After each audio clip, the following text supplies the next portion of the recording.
आज की पहली और बड़ी खबर की बात करें तो खनन पट्टों के लीज मामले में झारखंड सरकार ने सीएम हेमंत सोरेन को बचाने के लिए ली सुप्रीम कोर्ट की शरण। झारखंड हाई कोर्ट में खनन पट्टों की लीज, सेल कंपनियों में निवेश और मनरेगा घोटाले से जुड़े मामलों में अहम सुनवाई हुई, लेकिन मुख्यमंत्री हेमंत सोरेन को बचाने के लिए झारखंड सरकार ने सुप्रीम कोर्ट में अपील कर दी है। ऐसे में खनन पट्टों की मंजूरी पर मुख्यमंत्री हेमंत सोरेन के खिलाफ सीबीआई और ईडी की जाँच से जुड़ी याचिका पर शुक्रवार को सुप्रीम कोर्ट में सुनवाई होगी। बृहस्पतिवार को इस मामले की सुनवाई झारखंड हाई कोर्ट में होनी थी, लेकिन राज्य सरकार के अधिवक्ता कपिल सिब्बल ने सुप्रीम कोर्ट में सुनवाई का आधार बनाते हुए अदालत में अगली तिथि मांग ली। अगली बड़ी खबर की बात करें तो फिर बेहोश हुई आईएएस पूजा सिंघल। ब्लड प्रेशर बढ़ने से बिगड़ी तबीयत, आनन फानन में बुलाए गए डॉक्टर। भ्रष्टाचार के संगीन मामलों में ईडी के हत्थे चढ़ी झारखंड की खान उद्योग सचिव आईएएस अधिकारी पूजा सिंघल की तबीयत एक बार फिर से बिगड़ गई है। गुरुवार को अचानक वो फिर से पूछताछ के दौरान ही अचेत हो गई। उन्हें सीने में जलन और बेचैनी होने की शिकायत के बाद तुरंत ही डॉक्टरों को इमरजेंसी कॉल की गई, जिसके बाद डॉक्टरों ने ईडी हेडक्वार्टर पहुंचकर पूजा सिंघल के स्वास्थ्य की गहन जांच की। उनका ब्लड प्रेशर काफी बढ़ा हुआ है। डॉक्टरों ने उन्हें दवाइयां दी है, उन्हें आराम करने की सलाह दी गई है। अगली बड़ी खबर की बात करें तो बाबूलाल का भाग्य लिखने कोलकाता जा रहे स्पीकर कानून के जानकारों की सुनेंगे। भाजपा विधायक दल के नेता बाबूलाल मरांडी की विधानसभा की अध्यक्षता पर खतरा मंडरा रहा है। स्पीकर न्यायाधिकरण में उनके खिलाफ दल बदल मामले में जल्द फैसला आ सकता है। जानकारी के अनुसार विधानसभा अध्यक्ष रविंद्रनाथ महतो इसे लेकर तैयारी में जुट गए हैं। वे विधानसभा के अधिकारियों से इस संबंध में मंत्रणा कर चुके हैं। उन्होंने विधिक जानकारों से भी इस संदर्भ में मशविरा किया है। सूत्रों के मुताबिक अंतिम निर्णय लेने के लिए पूर्व विधानसभा अध्यक्ष कोलकाता जाकर कानून के जानकारों से सलाह लेंगे। वे बाबूलाल मरांडी के मसले पर संबंधित विशेषज्ञ अधिवक्ताओं से दल बदल संबंधी मुकदमे को लेकर विस्तार से चर्चा करेंगे, ताकि उन्हें निर्णय देने में सहूलियत हो। अगली बड़ी खबर की बात करें तो नशे में धुत सिपाहियों ने पुलिस अधिकारियों को पीटा, सब इंस्पेक्टर की फाड़ दी वर्दी। झारखंड के गुमला जिले के गहरा थाना क्षेत्र के चपका क्लस्टर में पंचायत चुनाव कार्य के लिए आए दो पुलिस अधिकारी सब इंस्पेक्टर अखिल अहमद और सब इंस्पेक्टर राजू गुप्ता के साथ हवलदार और सिपाहियों ने मारपीट की है। आरोपित हवलदार और सिपाही नशे में थे। घटना बुधवार देर रात की है। सभी पंचायत चुनाव के लिए यहां आए हुए थे। अगली बड़ी खबर की बात करें तो बाबूलाल गयो सुनने के बाद भी स्पीकर के न्यायाधिकरण ने क्यों नहीं की कार्रवाई, प्रतुल सहदेव ने कहा। बीजेपी विधायक दल के नेता बाबूलाल मरांडी की सदस्यता का मामला स्पीकर के न्यायाधिकरण में चल रहा है। इस मामले पर गंभीरता नहीं बरते जाने पर बीजेपी ने शिकायत की है। बीजेपी प्रदेश प्रवक्ता प्रतुल सहदेव ने पूर्व विधायक राजकुमार यादव का एक वीडियो जारी किया है। इस वीडियो को जारी करते हुए प्रतुल सहदेव ने कहा है कि ऐसा लगता है जैसे सत्ता पक्ष ने ठान लिया है कि किसी भी तरह से बाबूलाल की सदस्यता को समाप्त कर देना है। बीजेपी के प्रदेश प्रवक्ता ने कहा कि मुख्यमंत्री ने 17 जुलाई 2020 को प्रोजेक्ट भवन में पत्रकारों से बात करते हुए कहा था कि भाजपा विपक्ष के नेता के पद के लिए तरस जाएगी। उस समय भी मामला स्पीकर के न्यायाधिकरण में लंबित था और ऐसा लगा कि मुख्यमंत्री स्पीकर के न्यायाधिकरण पर दबाव बनाने की कोशिश कर रहे हैं। अगली बड़ी खबर की बात करें तो हेमंत सोरेन खदान लीज मामला, हाईकोर्ट ने रांची डीसी की इज्जत उतारी, कहा जो स्वयं अभियुक्त उसने कैसे दाखिल की रिपोर्ट। झारखंड हाईकोर्ट ने मुख्यमंत्री हेमंत सोरेन के लीज आवंटन मामले में रांची के उपायुक्त छवि रंजन की ओर से शपथ पत्र दाखिल करने पर फिर से कड़ी नाराजगी जताई। Chief justice doctor Ravi Ranjan व जस्टिस एसएन प्रसाद की अदालत ने कहा कि रांची के उपायुक्त स्वयं एक मामले में अभियुक्त हैं। नियमानुसार उन्हें स्वयं के मामले में शपथ पत्र दाखिल करने का अधिकार नहीं है, तो वह सरकार की तरफ से कैसे शपथ पत्र दाखिल कर सकते हैं। अदालत ने मौखिक रूप से कहा कि सरकार ने बढ़िया अधिकारी को शपथ पत्र दाखिल करने के लिए चुना है, जिसके खिलाफ स्वयं मामला चल रहा है। अगली बड़ी खबर की बात करें तो भाजपा ने राज्य सरकार पर साधा निशाना। बीजेपी प्रदेश अध्यक्ष दीपक प्रकाश और पूर्व मुख्यमंत्री बाबूलाल मरांडी ने अपने अपने ट्विटर अकाउंट पर सरकार पर किया हमला। ईडी के कार्रवाई में सामने आ रहे तथ्यों को लेकर भारतीय जनता पार्टी सरकार और मुख्यमंत्री पर हमले तेज कर दिए हैं। पार्टी के प्रदेश अध्यक्ष दीपक प्रकाश और नेता प्रतिपक्ष व पूर्व मुख्यमंत्री बाबूलाल मरांडी ने अपने अपने ट्विटर अकाउंट पर पोस्ट कर सरकार पर हमला किया है। बाबूलाल मरांडी ने अपने ट्विटर अकाउंट पर लिखा है कि मैं शुरू से कह रहा था कि संथाल परगना खासकर साहिबगंज इलाके में काली कमाई के साम्राज्य का सरगना मुख्यमंत्री हेमंत सोरेन जी का विधायक प्रतिनिधि पंकज मिश्रा है। दरोगा की कथित हत्या मामले में भी इसकी भूमिका विवादों में रही है। साहिबगंज के लोग मिश्रा को सुपर सीएम मानते हैं। वहीं भाजपा प्रदेश अध्यक्ष दीपक प्रकाश ने अपने ट्वीट में कहा है कि यह तो साबित हो गया है कि मुख्यमंत्री जी अपने खनिज संपदा को उठाकर बांग्लादेश भेजने का ठेका अपने विधायक प्रतिनिधि को दे दिया है। यह वही विधायक प्रतिनिधि है जिस पर झारखंड की बेटी का हत्या का आरोप है। अगली बड़ी खबर की बात करें तो गुमला में बुलेट पर बैलेट फिर पड़ा भारी, 63% से अधिक हुआ मतदान। गुमला डीसी सुशांत गौरव एवं एसपी डॉक्टर एहतेशाम बकारी की राजनीति काम आई। झारखंड पंचायत के दूसरे चरण का चुनाव गुमला, घघरा और विष्णुपुर प्रखंड में शांतिपूर्ण हुआ। ये तीनों प्रखंड नक्सल प्रभावित हैं। भाकपा माओवादी, PLFI, JMP, JJMP, झांगुर गुट, TPC का गठन है, लेकिन पुलिस प्रशासन की रणनीति के कारण नक्सली संगठन मांद के दुबके रहे और प्रशासन ने शांतिपूर्ण मतदान कराया।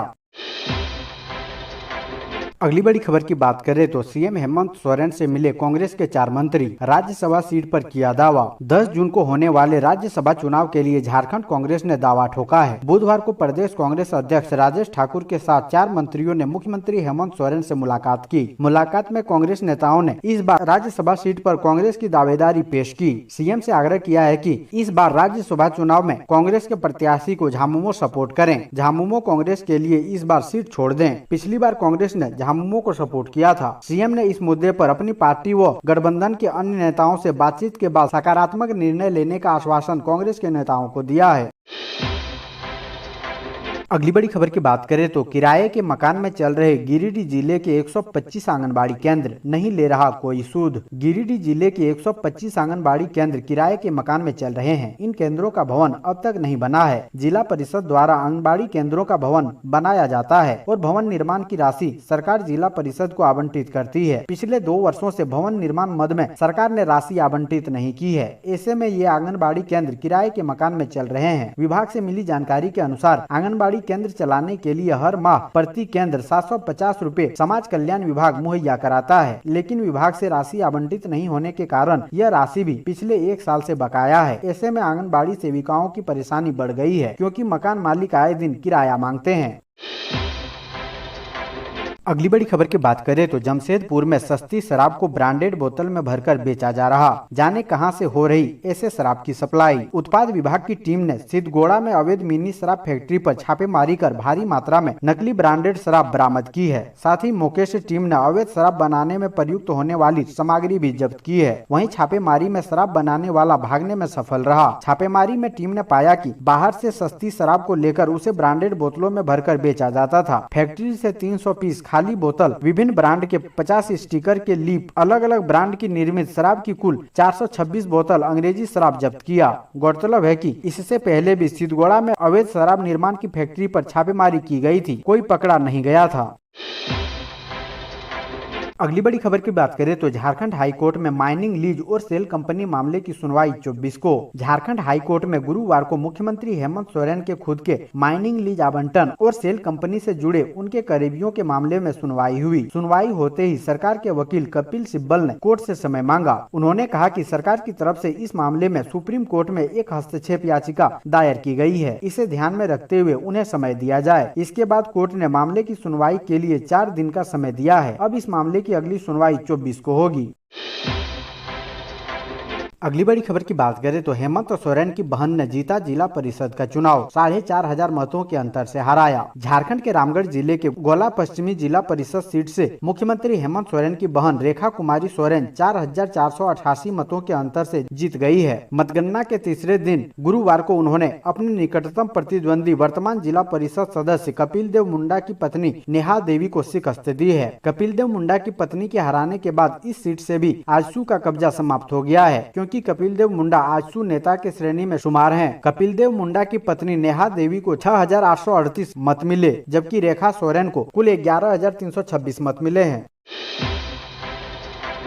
अगली बड़ी खबर की बात करें तो अब बाइक पर हेलमेट पहनने के बावजूद कटेगा 2000 रुपए का चालान। दोपहिया वाहन चलाने वालों के लिए ये खबर बेहद काम की है। दरअसल नए नियम के अनुसार अगर आप बाइक चलाते समय सही से हेलमेट नहीं पहनते हैं तो आपका 2000 रुपए का चालान काटा जा सकता है। यातायात नियमों के उल्लंघन को नियंत्रित करने और सड़क दुर्घटना में होने वाली मौतों को कम करने के लिए 1998 के मोटर वाहन अधिनियम के नवीनतम अपडेट में दोपहिया सवारों के लिए अनुचित रूप से हेलमेट पहनने पर नियम तोड़ने पर 2000 रुपए तक का तत्काल जुर्माना जोड़ा गया है। यदि आप हेलमेट पहने हुए हैं लेकिन मोटरसाइकिल या स्कूटर चलाते समय उसकी स्ट्रिप खुली हुई है तो आपको 1000 रुपए का जुर्माना देना होगा। अगर आपके हेलमेट में BSI प्रमाणन नहीं है तो आपसे 1000 रुपए का जुर्माना लगाया जा सकता है। यदि आप अन्य यातायात नियमों का उल्लंघन करते हैं जैसे कि लाल बत्ती कूदना तो आपके हेलमेट पहनने के बावजूद 2000 रुपए का भारी जुर्माना देना होगा।